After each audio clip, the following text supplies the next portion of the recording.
လောကမှာအကောင်းဆုံးအရာသာသစ္စာမှန်တာကိုပြောတဲ့သစ္စာစကား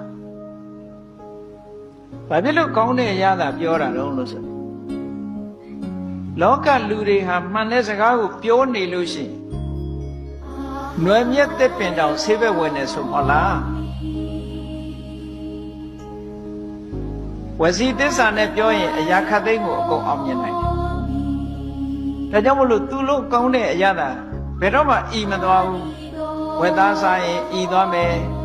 ချိုတွေစားရင်လည်းဤသွားမယ်အချင်းတွေလည်းကြာရှည်မစားနိုင်ဘူးဒီပြင်အရာသာတွေကအတိုင်းတာအကန့်အသတ်နဲ့ကြီးပဲမှန်တဲ့စကားဟာအချိန်တရာပြောလေအရာသာမပြတ်ဘူးဟုတ်ကဲ့အချိန်တရာပြောလဲရတာမပြတ်ဘူးရလာတဲ့အကျိုးရတယ်ပဲအင်မတန်ကြီးပါတယ်လူသားကိုမဆိုထားပြီဘုရားအလောင်းလေးငုံဖြစ်စဉ်ကနေပြီးတော့မိတွေလောင်းလာတဲ့အခါကျတော့မှန်တာကိုသူပြောလိုက်တယ်